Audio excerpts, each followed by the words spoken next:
Hello, friends, and welcome back after our short, long hiatus to No Coast Defenders. I'm here with Dan. If you remember before a hiatus, we're kind of down to a two-man team right now. We missed him, but he's got some stuff to do that's real life. I was going to say real life adjacent, but it's actually just real life. I feel like podcasts are real life adjacent. He is real lifing as we speak. We're going to be here for the long haul because we've got Hawkeye coming, and then I feel like December there's just movie after movie. So the slate is quite full. But it's a good time to come back because we have some superhero films to talk about heading into ramping up. But before we get into that, Dan, Disney Plus Day was Friday. What are your thoughts on that Disney Plus? Not just Marvel related, but just Disney Plus Day in general. It's funny that you mentioned that because I actually just got done writing my blog for Snippet about an hour ago, and it's all Disney Plus focused. I think they laid out a lot of projects that are coming up. I think that they're acknowledging how thirsty the fans are, for these projects, and they're doing it in many interesting ways. When I was thinking about the animated stuff, because we've had What If now, and then we have Spider-Man freshman year coming out, we have the Groot series, we have the Zombies series, and the What If season 2.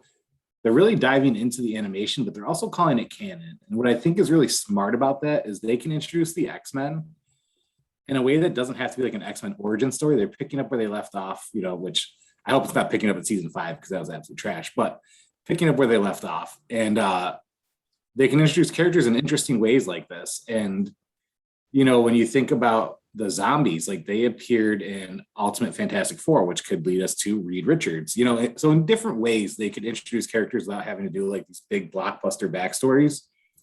And it seems like they're using the Plus atmosphere to really do a lot of the legwork so that the movies can kind of stand on their own. So I think that they're being pretty smart in that aspect.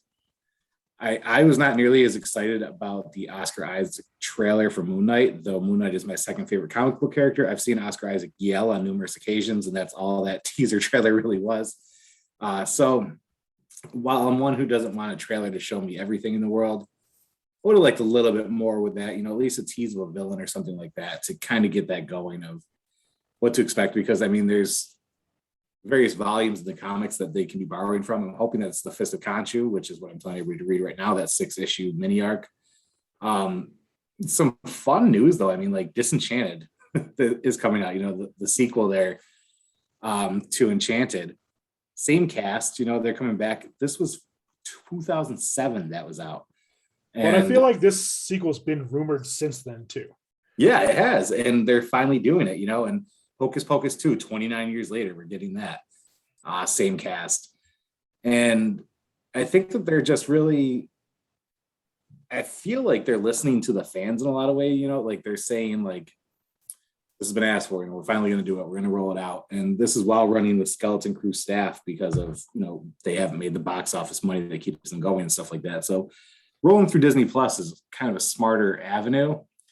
What I will say is to every fake fan out there saying that Miss Marvel's costume looks like cosplay, that's the fucking point. So read a comic book before you comment next time, because all these people butthurt, or I've been seeing the people saying, well, I hope that the new X-Men cartoon isn't woke like everything else. Read a fucking comic book. I'm just going to defer to that.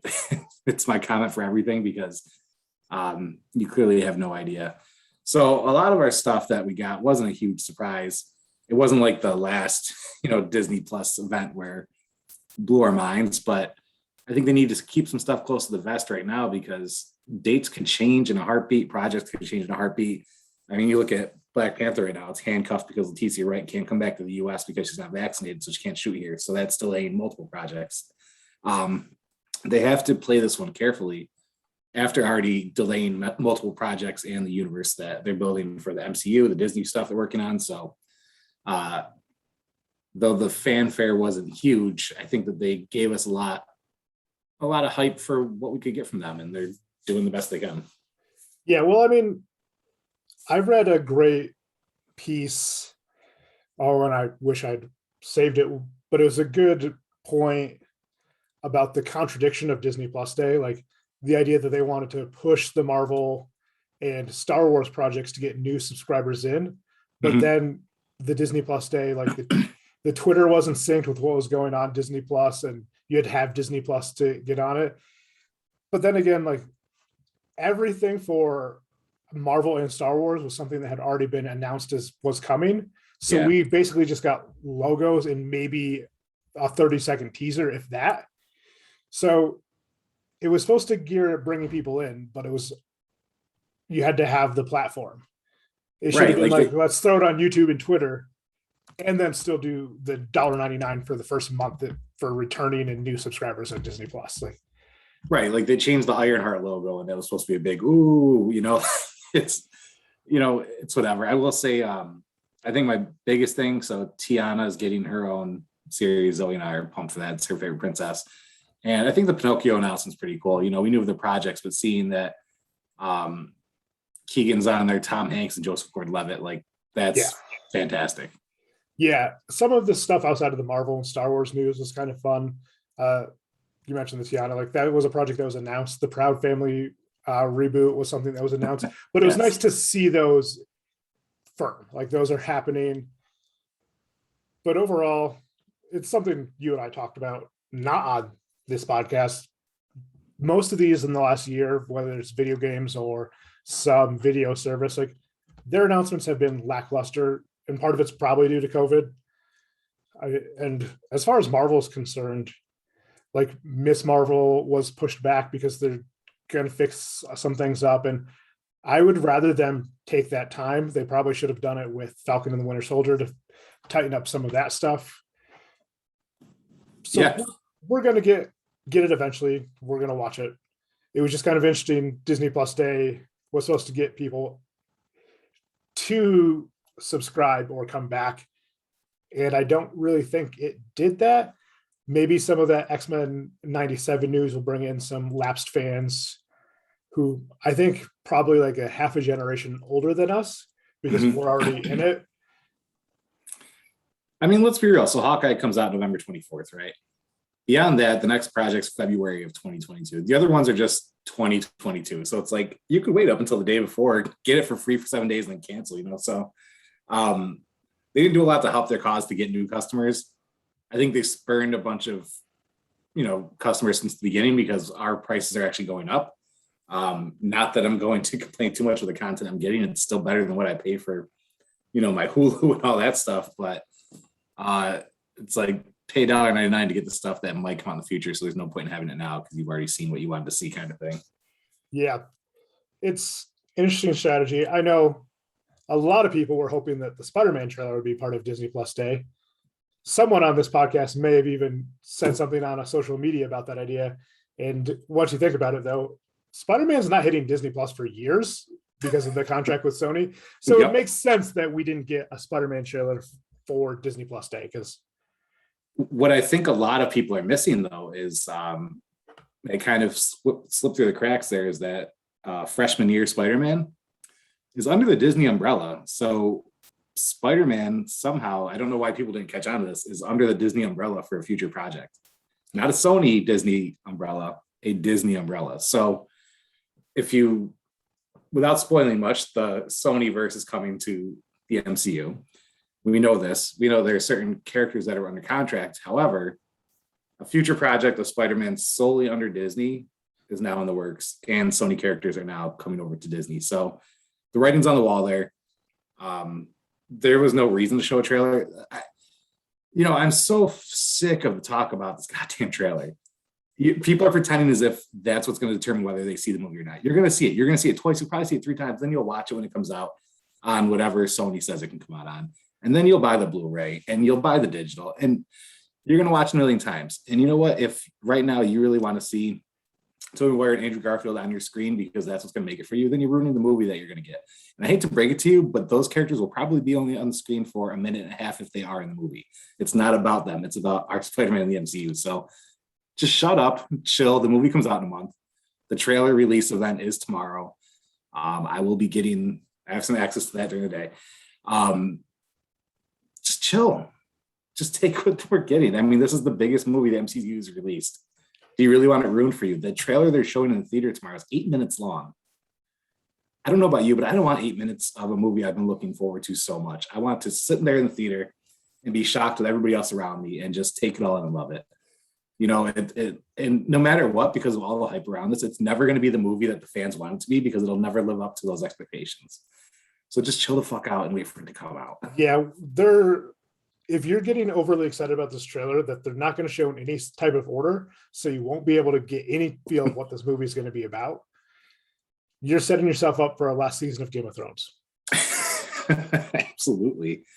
Well, people are paying for these tickets. I mean, smart on Disney's end, but Jesus, like, speculate all you want, but the more you do it, and we saw this with me with WandaVision, the more you do it, the more you're setting yourself up for disappointment.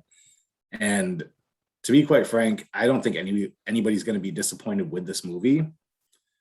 But you will be if you're expecting to see every single villain you've ever encountered, every single character from all the Spider-Man movies. You know, it's just not going to be that, and they can't do that. It's 2 hours and 40 minutes long. They have a story to tell. They have to advance it for the next Doctor Strange piece. They're introducing characters. I mean, you can't just have everything you want and expect it to be a cohesive movie the way that fans are hoping. So chill, breathe. Just let's take what we can get with this, because Disney's moving so much closer to actually having the rights to Spider-Man as we speak. Let's just embrace that, appreciate that, and really see where it goes. Yeah, I think you summed that up pretty well. So today, with our return, we are going to be talking Shang Chi and the Ten Rings. And we will be also talking Venom. I figure we'll start out with Shang Chi because I think more people listening to this are more likely to see that. And we are not give you spoiler alert thing. We talk about everything superheroes. So if you don't want to hear it, don't listen to us. Or maybe you want to hear it and then you'll be like, oh, maybe I do want to see that. Or, hey, thanks guys for saving me from seeing that. That is how we're going to operate here. But before we get into that, I know we usually would end with a reading recommendation, but I feel like with Hawkeye coming out here shortly, there's really only one reading recommendation for the folks, and it's the Matt Fraction Hawkeye run. I'd say read his entire run, the entire, I think, 5 years he was writing Hawkeye. Well, it's funny you say that because the trade of all of it just came out. The Omnibus just was released recently. Go figure. Yeah, what weird timing. Yeah, it's very attainable too. But the reason why it'd be great to read that is also because Echo is going to be in there, and as we saw, Echo is getting her own series too. Yeah, and I think when the Echo was announced back during like Falcon and Winter Soldier, I'd recommended the Fraction run. I'd actually recommend, I think, New Avengers when Echo was Ronin for a little bit. Mm-hmm. But yeah, so read for the Echo. And also, if you're really interested, the Ringerverse posted today, I believe, a really great interview with Matt Fraction himself. So just hearing Fraction talk about it, and a little spoiler for that interview, I guess he was like, Marvel was trying to get rid of him. Mm-hmm. Hawkeye was one of those lesser books that they put a writer on as they were trying to work the writer out. And then, of course, Fraction goes on for 5 years and creates one of the best runs. And I mean, really, what a great run in comic books at the time, because you had Saga started about the same time. Yep. I think the Tom King Mr. Miracle was about that same time or shortly afterwards. And then Fraction goes and creates Sex Criminal, which is like a completely different thing that's also really fun. So just in mainstream comic books, what a great time, starting in 2011 or 2008, sometime a few years ago. The Hawkeye Omnibus from Fraction and Aja are actually down to $25 on, not that I'm a big Amazon fan, but these aren't going to be in many bookstores, to be honest. It was more wide release than a bookstore orderable book. Unless it's your local comic shop, which I'd always recommend getting them at, but I didn't even see them on my previous pull box, to be honest. So the Omnibus Volume 1 is $25, and the Hawkeye by Fraction Aja, the Saga of Barton and Bishop, is $40 for an omnibus. That's usually $100. They're very cheap. You will read through them in I recently got it and I read through it in a day and a half. And the only reason why it was a day and a half is because I had to record some podcasts and stuff. So great reads, fun reads. I'm not a Hawkeye fan at all, but that run was written so well and the art is so good that it made me a fan of the contributors to the piece, and it made me like that era of Hawkeye. Yeah, it really is a great run. And correct me if I'm wrong, but up before Kate Bishop in that Hawkeye series, Clint and Kate hadn't met. They met in that series, even though like Kate Bishop had been around for a couple of years in the comic books at that time. Yeah. I mean, yeah, the tracksuit Draculas, man. I'm so excited for this. So yeah, read the Hawkeye Fraction run, listen to Fraction. Joanna Robson, who used to write for Vanity Fair and recently left Vanity Fair for The Ringer, she's the one who conducts that interview, and it's great. They also talk about Dune, and much like you, Fraction didn't care for Dune much. So I just can't believe how cheap these are, to be completely honest. It's definitely one of those things, I'm noticing that more and more omnibus stuff is coming out, and it's in conjunction with when some of these projects are coming out and they're marketing them to sell. So why not read the material instead of listening to all the speculation? Because I actually have some friends who I got into reading some of this stuff, especially during like Falcon Winter Soldier, where they're reading about like Falcon, and got them to read some books, and they're also like, oh, I don't know what everybody's problem is. And I said, it's because they don't know the source material. So they may be loose with the source material, but there's always a reason for it. Yeah, exactly. And if you don't have the money to go buy the comic books or the graphic novels, I mean, the Marvel Unlimited is a great deal to go back and read, because they've got so much. They're a little behind on new stuff, which is to be expected, because they still do want you to buy issues for more money than reading them for your monthly subscription. But I love the app just to go back and read some stuff. I mean, I recently bought comics from you and then gone back and read the old issues on the app instead of opening those comic books up. So one of the things we had started, I believe we started with Loki, was I was forcing you to do a Mephisto Reed Richards Lock of the Week. It'll no longer be Lock of the Week. We're going to keep it Lock of the Project. So we're not going to do one this week, but we'll do one next week after we talk Eternals, so we can do. I have one for Hawkeye already.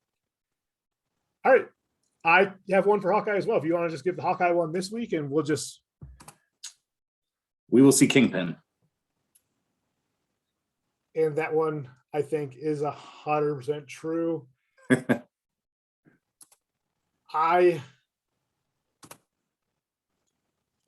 Kingpin one, because I was going to go with the fact that we will see Clinton Barton's brother in this series, even though I heard Fraction explicitly say we would not see him in the series. But now with you with the Kingpin, I'm going to rethink it, because I like to go with a little bit more ridiculous thing. But so I will have mine next week after I rethink it, because now I'm thrown for a loop with your Kingpin. But we'll definitely, I think you're 100% right. We'll definitely see Kingpin. So along with so that will be once a series, and we also won't do every week a Merry Date Chill, because you're not that good at figuring out the connection. No, I'm not at all. And I think I used a lot of my loose connections with the earlier series. So maybe we'll do like one per series or one for movie conversation, and maybe they won't be related to the movie at all. They might be related to news that week. I don't know. My brain legit cannot process it.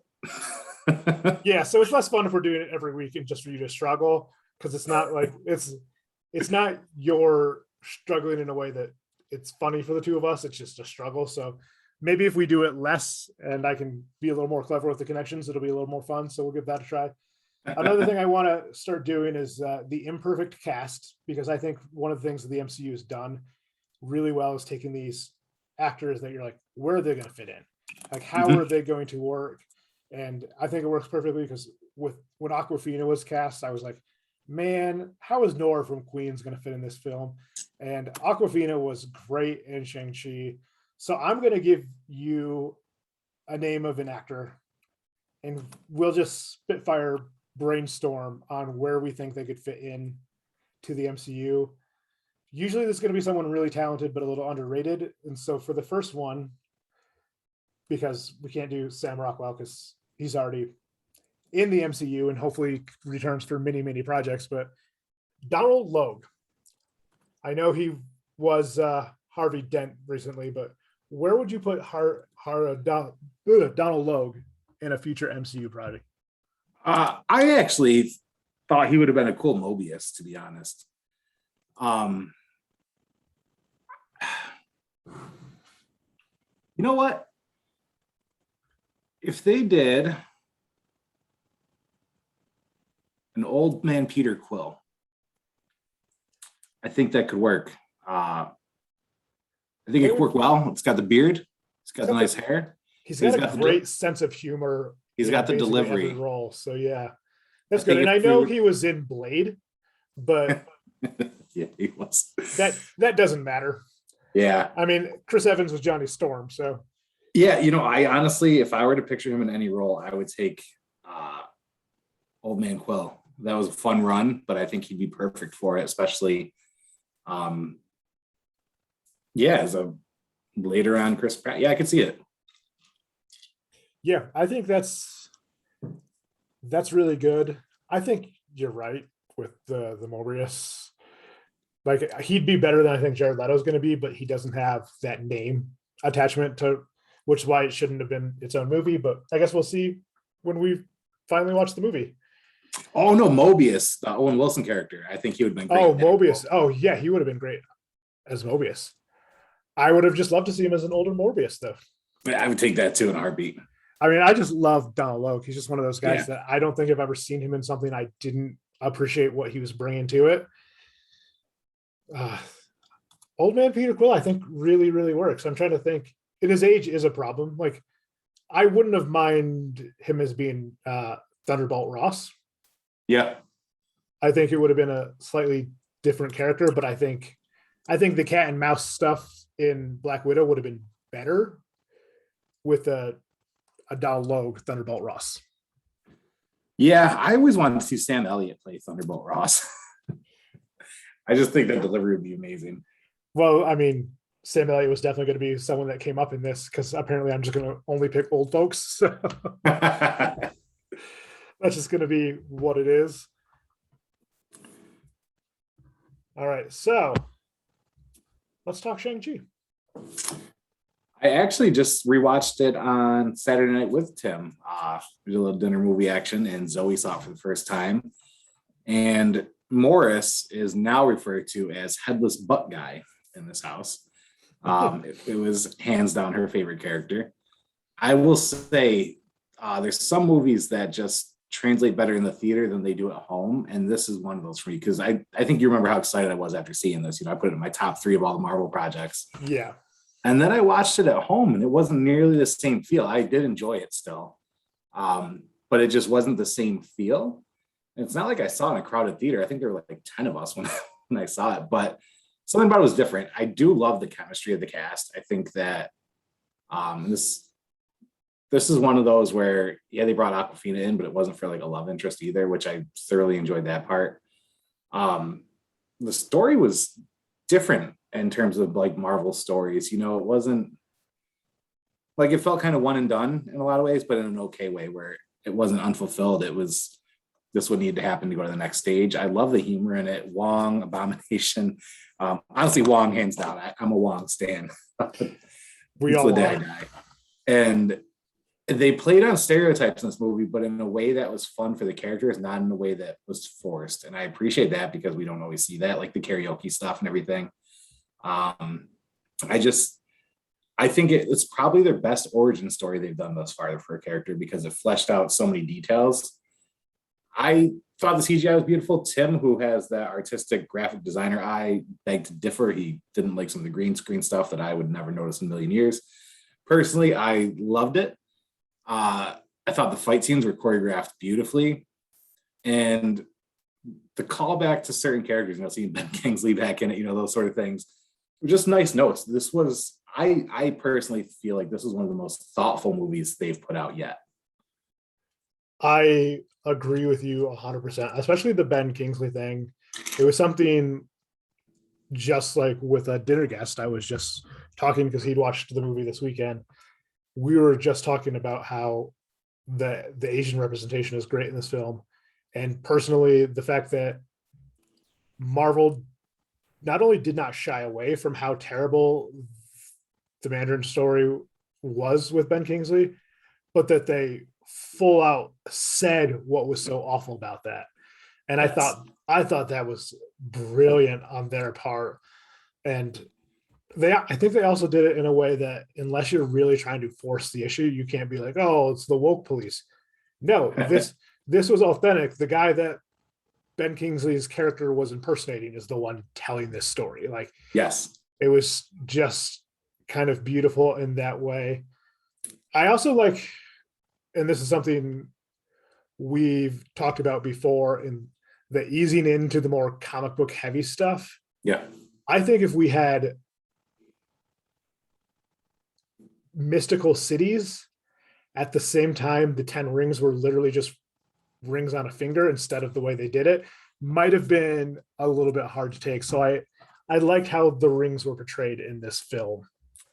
I like it a lot, actually. And the interesting thing with this one is that they had source material. I mean, Shang Chi hasn't been in a lot of books, if you really think about it. The Master Kung Fu books and all that stuff. There weren't a ton of them. And it's also not one of those characters where people would be like, oh, that's not canon. That's not how it's done, because they don't know. That wasn't one that was read very much, So they were able to give new life to a character that I personally believe had been done wrong so much in the comics. Tim and I were actually talking about just how racist those comics really were, especially with the ways that they drew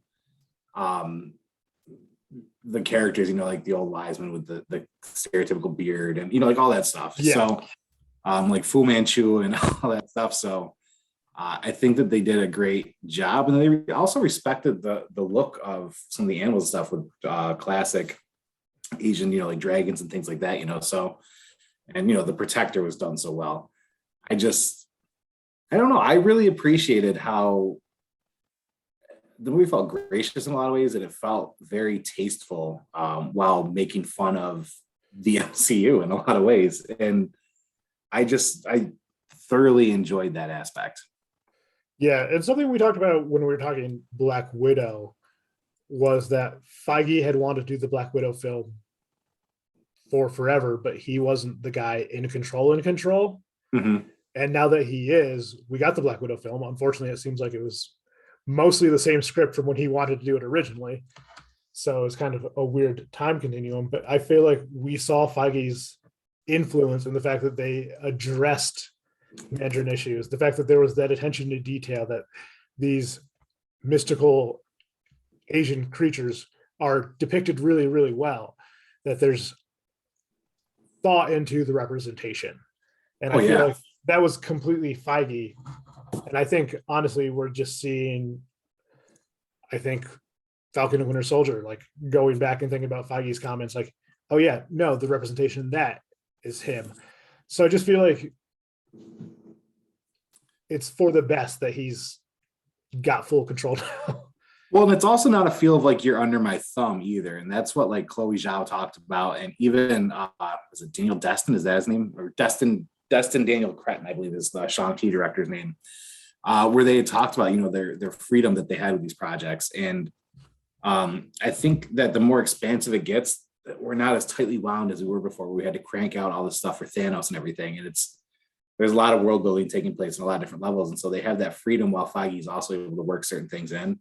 And I what's funny, and Zoe pointed this out, is we were watching, she goes, why does this feel like we're in Hawaii? So I was like, I have no idea. So then I was just kind of like looking up some random things, and Destin Daniel Cretton is actually from Hawaii. And he directed the film and, had that feel to it. So I was like, oh, her perceptive eye there. I had no clue. I just feel like as a standalone movie, this was excellent, but as a way to kind of bounce back from the darkness that we've had for so many of these Marvel projects, it was perfect. especially to end it with the karaoke scene. Um, that really just solidified it for me. But we've had these origin stories that are just so convoluted, and because they had to tie into future projects, and this was just, it presented it as is, and they gave us a full picture in one movie, knowing full well we're getting these characters again. And I hope that more of their movies moving forward are like that, because it felt good to have an isolated movie in this whole universe that's so tightly wound. Yeah, I agree. Some individual portrayals, I think Razorfish really stuck out to me because he's always been kind of like, not even like D-list, but he's been like a joke of a villain. Yeah. And I thought they did really well with the way they interpreted that character. I'm really jealous of his beard game. Yeah. Well, and I feel like he was either a second-rate henchman or a second-rate mercenary throughout his comic book like portrayals. Yeah. And so it was like, okay, I like this. You're not just a punching bag because someone else is using Bullseye in a comic book, so you couldn't use Bullseye in Deadpool. Right. Like, so I felt it was nice to see them take, and this is something they've done fairly well for a lot of characters. They took a insignificant character and they made him feel bigger. Yeah. And especially with the end credit scene setting up that we're going to go further. Like there's going to be more with these. Oh, yeah. And not just, of course, Shang Chi himself, but the entire cast. There's going to be more for them. So, and I think they hadn't really done it where they made their own characters. I mean, Sylvie was kind of a loose interpretation of multiple characters and stuff like that in Loki, but Kate is a totally new character that they just introduced. And, much like how the Batman animated series is what gave us Harley Quinn, not the comic books. I'm wondering if we're going to start seeing comic books with Katie now, which would be kind of cool because that'd be the first time in the MCU something like that's happened. And yeah, I think that you have so many people like stick to the source material. Why are you doing this? Why are you doing that? And so now they're saying, you know what? Source material gave us characters. We're giving the stories. And I love that. Much like, and my eye kind of started focusing on this with Black Panther when M'Baku, who was Man-Ape in the comics, which is so racist and awfully written during that time. And they went a whole totally different direction with it. And so seeing them take even more creative liberties of, you know what, not only are we going to have a truly Asian cast, but we're going to create a role for characters to move through our universe who didn't exist before. And we're going to give more opportunities. And I mean, she steals the scene every scene she's in. I absolutely loved her in this. And I mean, I love her in general, but just, I scratched my head a lot when I saw the cast scene. And as usual, I was wrong. So I think it's really cool they gave us a new character without having to reference a comic. Yeah, and it's tough with Awkwafina in general because we've seen her be able to act. So we knew she could act, but at the same time, since Marvel likes to ride that comedy stuff into it, I was just worried that, oh, they've got a character in there that's just going to be a punchline. That's just going to be too much. And it was a really subtle performance from her. I think even when they go, well, when she forces herself upon Shang-Chi to go rescue his sister or warn his sister, I guess at that time. Yeah. She's just like, there's like this wide-eyed amazement in her face through that. And then of course we get that throughout the whole rest of the movie until they're telling the story at the end. Like, yeah. And it like, that's not easy to do and to make it look authentic, I guess. Yeah. And, they really tied into that with her family, that breakfast scene right there really, I think is one of the most significant scenes in the whole movie. And not just showed their connection, but showed their tradition, their custom. And what so many, I see with my students a lot, so many Asian individuals experience with the expectations of their parents and things like that. And so that scene to the final scene where, she shot the arrow and everything else of proving everybody wrong and making her path. And she even had to do it, with getting trained by, I forget his name, the one who said, just don't get hurt after saying she wasn't ready. And, she just solidified her path and did it her way and in the best way. And I hope that we see a scene in later movies of her with her family and then, that sort of aspect, because we saw it with her friend, but I really wanted to see it at their breakfast table. But I don't know. I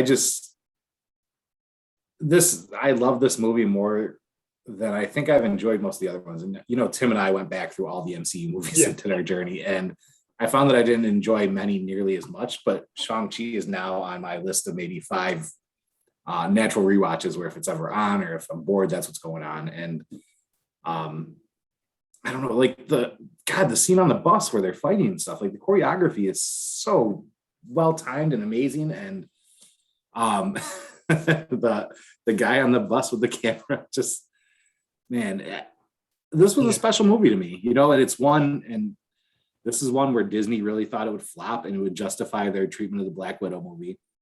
And instead it outperformed everybody's expectations. I was looking at polls where many people saw it numerous times in the theater. It didn't tank, so that meant that they needed to release more in the theater instead of going the streaming theater route. It defied all expectations, and it's a character just like when they came out with Guardians, and everybody's like, what's the point of this?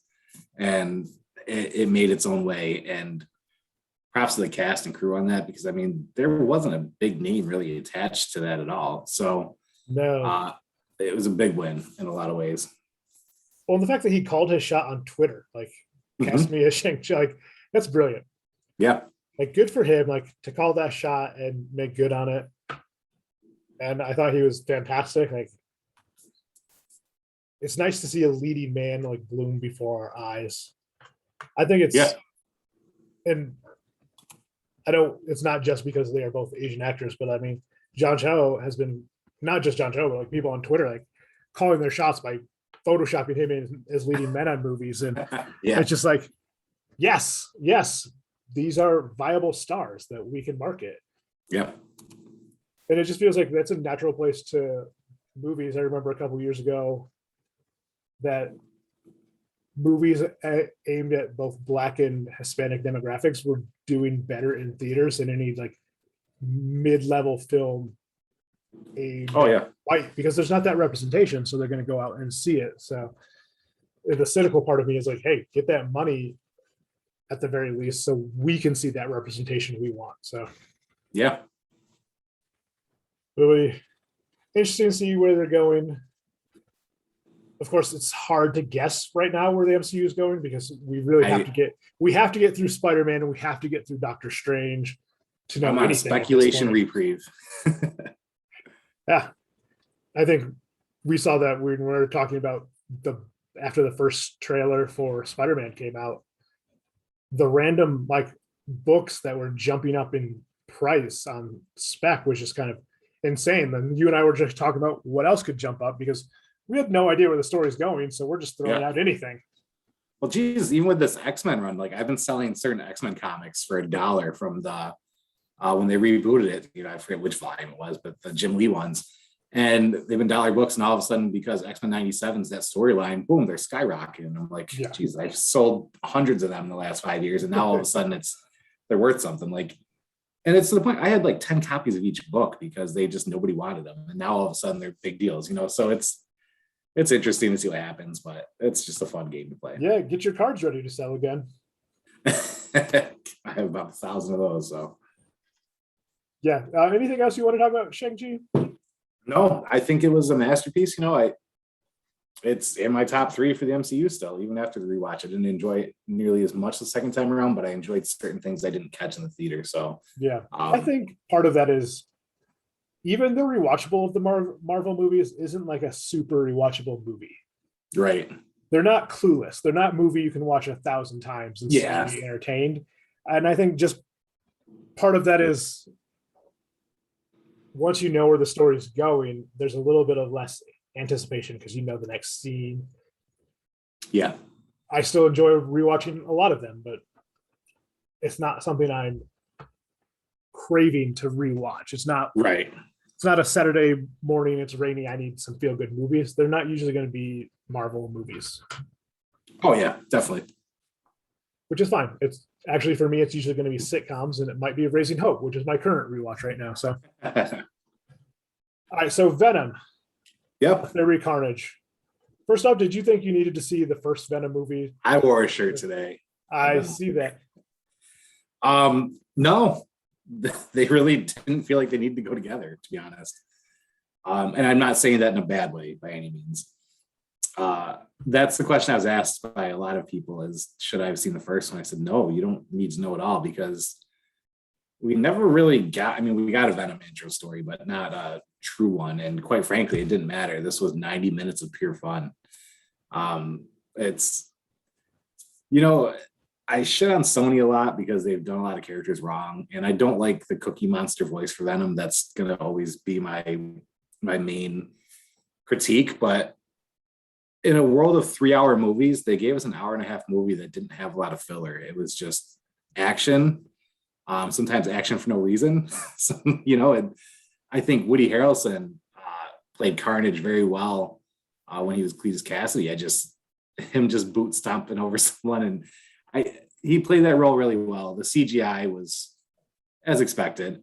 But I mean, I watched it with my wife and daughter who were on the edge of their seats, who don't normally watch these movies with me, and they were loving it so much. And to the point where Zoe wanted to film her review the second we got out of there because it was just a good time, you know. And I will say, and this is why I'm so hell-bent on people just shutting up on the Spider-Man trailer. When that end credit scene rolled and everybody in the theater lost their mind, that's the experience I want to have when I see No Way Home.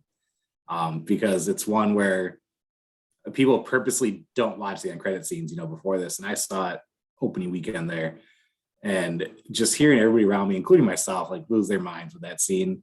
That's why I don't need these extended trailers. That's why I don't need the stuff, because that was a moment of greatness. And Zoe's favorite scenes are where people swore, you know, but whatever. I don't know. It was just a good time. And you know how negative I am about a lot of stuff, and to just go and be entertained for 90 minutes as opposed to having to roll through my index of Marvel moments, you know, just take it for what it's worth. I thought it was great. Yeah, it was fun. And it, like you said, it was just like nonstop action. And you know me, I'm like a character development guy. Mm-hmm. So I'd say, if anything, I feel like Michelle Williams is wasted.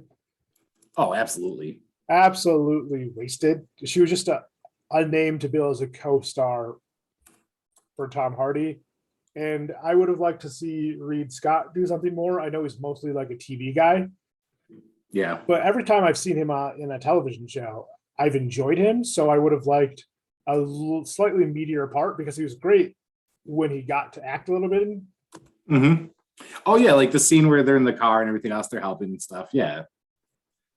Yeah, I think, yeah, I would have liked a little bit more character development there. But I honestly thought there was a lot of character development between Eddie Brock and Venom in this film, which is fun. And I wonder if the Cookie Monster voice is kind of a limitation on the fact that Tom Hardy's voice is the Tom Hardy voice. I know. And because Woody Harrelson also voiced Carnage, you know, and I think it's cool they did the voices for their own characters. But I just, in the years, you know, I've read a lot of Venom. It's a character I was really into. And that's never in a million years how I envisioned his voice. So, and the fact that it does sound so close to the goddamn Cookie Monster, just, it drives me nuts, and it's almost comical. But then they do take a more satirical approach towards a lot of this. I think there are some cool Easter eggs, you know, knowing that we're getting Toxin is kind of cool. From that one scene, that was fun. Despite the fact that it made no sense whatsoever of how it happened, it's still cool that Patrick Mulligan, you know, ends up becoming Toxin. That's what we'll probably get in, you know, movie number 3. I think that they took the scan variant of Absolute Carnage, Web of Venom, where they did the stained glass window. You know, that was the legit cover of the scan variant of that comic that I have framed in what is it?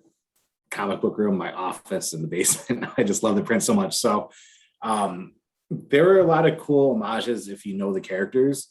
So, you know, I've heard a lot of people say it's a simple movie, but I think there's a lot that people missed in it, of callbacks to Venom over the years, callbacks to Carnage, and then even having Toxin being introduced without anybody knowing, you know, so there's a lot of cool stuff there.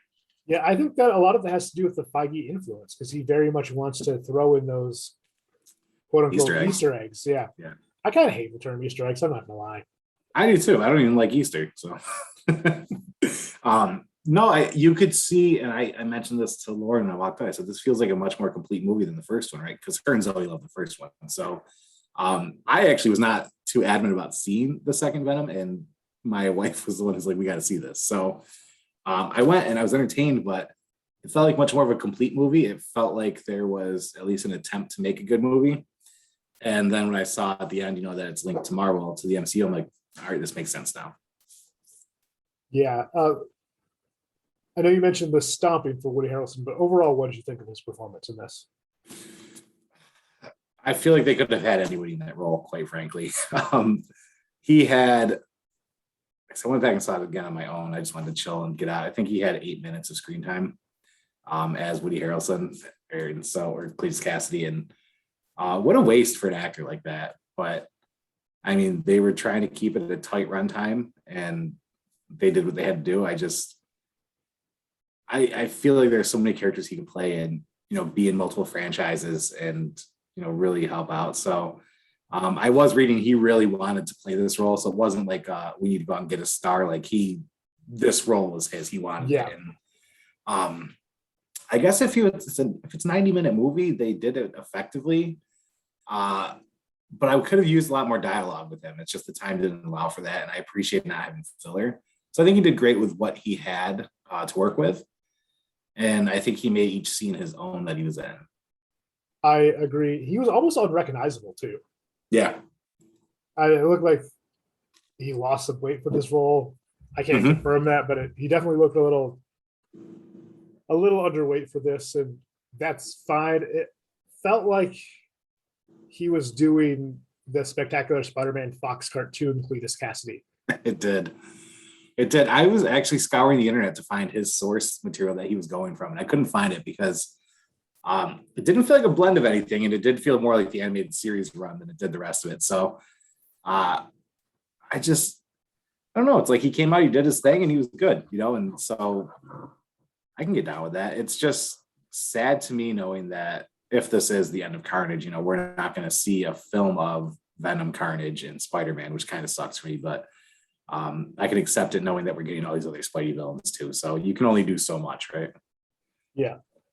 One of the things I was thinking while watching this film is I know that the original Venom Carnage stuff in the comic books was not the most beloved and sometimes downright hated by folks a little bit older than us. But those of us that grew up the cartoon handled this so well. And I thought, does this mean we're going to get the Spidey clones? Because that was another one that a mess in the comic books, but that cartoon did really, really well. And I think, honestly, a lot of the more modern Spider-Man stuff, like the Web of Spiders stuff, I think they did a great job with Kane, bringing him back in that stuff. Yeah. And I mean, we're seeing Ben right now back in the comic books. So do you think we're getting a Clone Wars? 5 years ago, I would have said no. But knowing how contracts are moving rather quickly right now and rights are moving, I still say no. And my only reason for that is the number of projects they have slated. So if we do, I think we'll see the Clone Saga from Miles, to be honest, 10 years from now, simply because of what's slated. I could see it as an animated series, maybe, a revamp of that. But yeah, I would love to see it.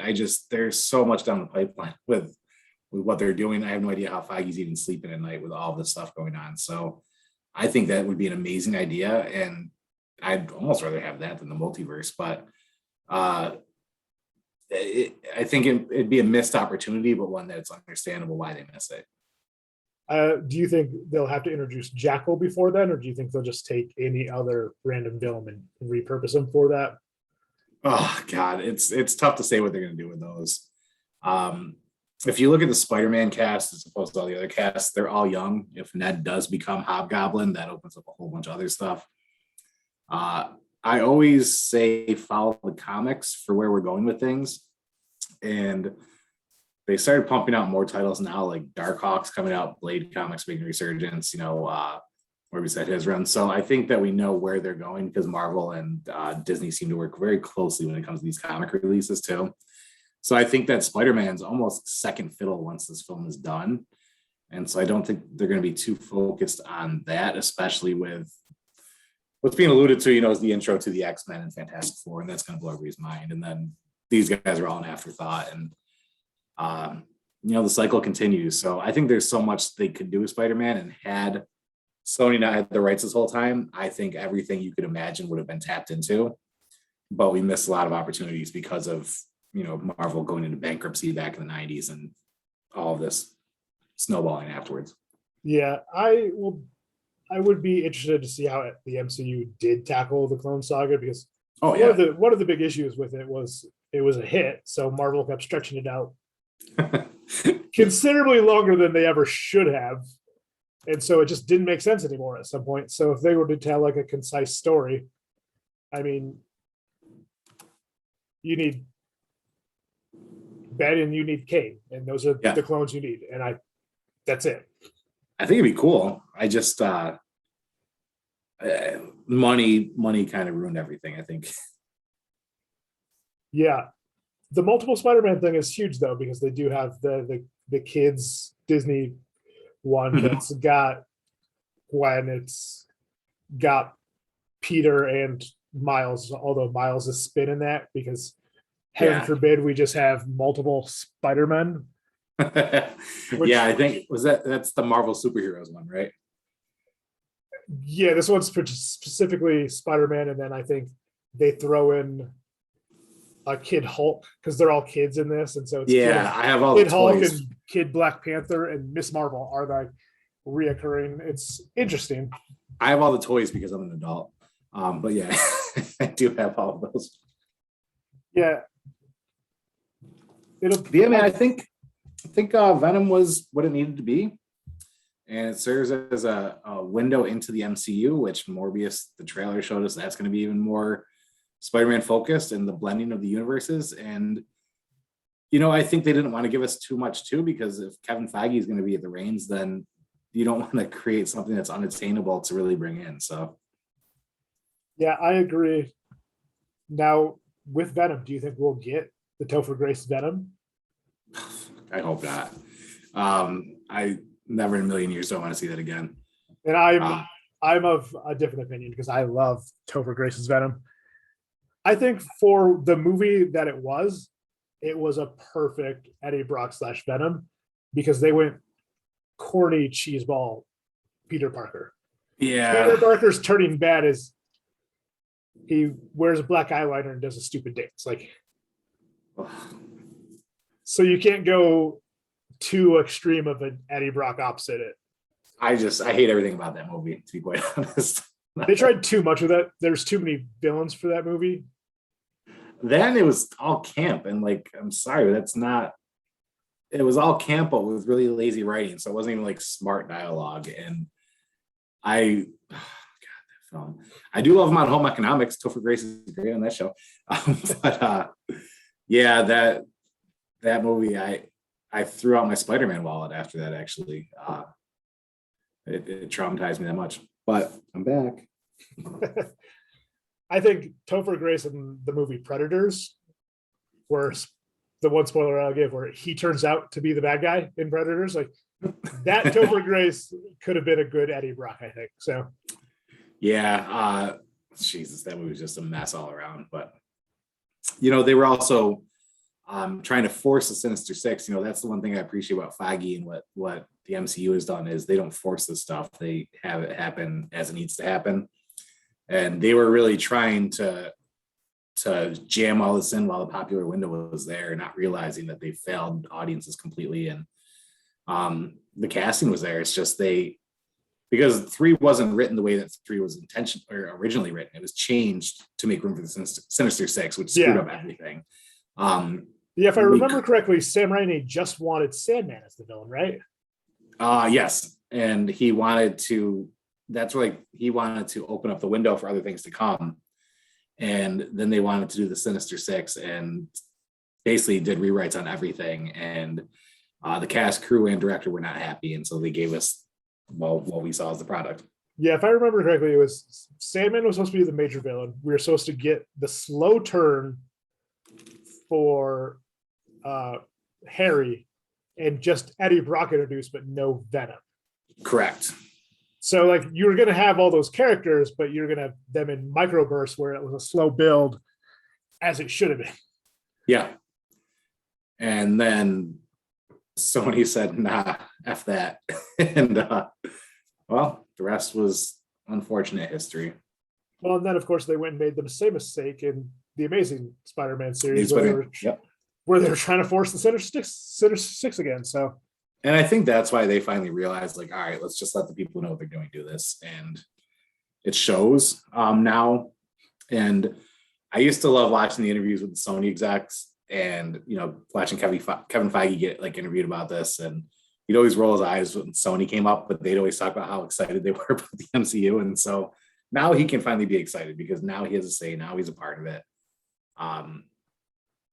You know, the ink is still drying in terms of what they're doing because Sony needs to see their payday off of this next Spider-Man movie. But I love that they'll have some creative control over the villains too, because Spider-Man's a pretty weak ass character, but the villains are amazing in the stories. I've never been a huge Spidey fan as opposed to the villains and their stories. So, you know, well, that's because you don't like character development, so you wouldn't be a Spider-Man. No, I do. I've always been more intrigued by the villains than actual Spider-Man, to be honest. And you know, outside of Miles, I think the Miles stuff is great. But I don't know. I think the villains have always been written very well and portrayed incredibly well. And I do like the dialogue in some Spidey stories, but it's always for me been about who he's fighting against. I've always loved, I think I love Peter Parker more than I love Spider-Man, which to some people that'll make no sense, but that makes a lot of sense. I love the character of Peter Parker, and I think the biggest problem is he's been around for forever, and at any given time there might be 5 different Spider-Man comic books going around, and so it's hard for us to have ever seen Peter Parker get that development. Yeah, went from bright college student to underachieving adult to underachieving high school student to Doc Ock being better at being Spider-Man and Peter Parker than he is. So yes, which would be great story development over 10 years, not 50 years. Oh yeah, no, without a doubt. And I think that's the hard thing about comics anyway. And I think that's where the movies have the advantage of is they don't need to reboot every few years and piss off fans and then have to try and work some of the old continuity back in because it upset fans. I know DC's tried to fix that by rebooting their line every 2 years, it seems, but they haven't, since they also work in some continuity and not others. And yeah, really just make Stephanie Brown Batman at this point, DC. I mean, she lost Tim, so she may as well just get the Bat mantle. Hey, why not? All right. Did you have anything else on Venom? I don't think so. I enjoyed it for what it was, and I don't think it was meant to blow our minds. Yeah, I feel like it's kind of fitting we talk more about other Spider-Man projects from Venom because that's really what we left with. I'll be interested to see where Tom Hardy goes in future movies because I think Tom Hardy is phenomenal if he can get past his voice, and sometimes it's a little hard to get past his voice, and especially if he's going to do Cookie Monster voice. So, well, the thing is, in Venom, he hasn't had to have a lot of chemistry with that many people, so I think he's the type of actor that when you put him in, say, a scene of like 5 main characters, I think we'd see him shine a little bit more, and I think that it would be more enjoyable. So, using his strength and his assets, I think will be really good, and I'm excited to see that too. Also, I mean, to see as Lethal Protector or even Agent Venom, you know, wherever we're going, I have a lot of excitement around that. I do think he plays the character well. I can get past the voice. Well, Agent Venom was Flash, right? What do you mean? The Agent Venom character was when Flash had the Venom symbiote, right? Yeah, but I think they don't have to worry about it, like, you know, it's just. I think Flash is going to be quite inconsequential in all this. He's just a character that they felt like they had to have. Yeah, they set him up to be nothing in the Spider-Man films, and that's fine. I mean, since you had to give him a symbiote and have him like lose his legs to become an interesting character, probably best to just not further the movie. Although I've always loved him bullying Peter Parker but loving Spider-Man. That's always been a fun dynamic. But it's also not a dynamic you need. Right. So unless they do something interesting in this next movie where he's defending Peter now, Right. but probably not. He'll probably hate Spider-Man because it was Peter the whole time. And I don't know. No predicting where that movie's gonna go Nope. or that franchise, because there's a bunch of rumors that Tom Holland's not going to be Spider-Man for much longer. So Yeah, and a part of me believes it, but minds change based on box office delivery. So yeah, he generally seems to enjoy the character, and he's loving that spoiling plot thing on social media now. And with this movie, he's loving playing into it. So what kills me is they won't just let Spider-Man age. That's like we can go on with an adult Spider-Man. Like, let's let the dude age. And if you want to bring in Miles or something, that's cool too. But we've seen we can have both. yeah, I'm wondering if the Hawkeye series is going to be a tester, because if you think about it, Kate Bishop's character was the only character in Young Avengers who wasn't something else. Yep. It's always been the thing, like the passing of the mantle is always with a younger person that's got a name that's adjacent to it. But Kate Bishop's always been Hawkeye. And yeah. When she was in the series with Hawkeye, she was Hawkeye. And I think that was something that had to happen. And maybe we'll see if it's successful of having two Hawkeyes in the MCU. We'll see more of it. Yeah. Get Miles, so. Who's also Spider-Man, because I feel like before there was two Hawkeyes, there couldn't have been two Spider-Men in the same universe. Yeah. They couldn't have forced a big multi-comic crossover to bring Miles into our universe if we didn't already see that fans can accept two of the characters with the same name. So, oh yeah, which I'm just excited for what's to come. Yeah, it's going to be interesting. A lot of fun stuff coming up. A lot of stuff I'm excited to talk to you about in the future. All right. Yeah. Anything else? Comic book, movie, TV for you? I don't think so. Check me out every Monday at toyshnip.com for my blog, where I break down all things in pop culture and all this comic book madness. And not only will I be talking about upcoming series, but I'll talk about the comic books that go along with them, because I'll always encourage you to go to your local comic shop when you're able to. But they brought me on for some weird reason, and it's gained some traction, and it's a blast. And I'm happy to be back here with you, Greg, every Monday here, so that it can drop on Tuesday mornings. I'm excited to be here as well. I'm excited to continue on. I mean, tomorrow night for us with Battle of the Ballads in our ongoing journey to finish that up before we move into our next music project, which will be essentially the same thing under a different name. Yes, it's always a great time. All right. Thank you so much, Dan. Absolutely.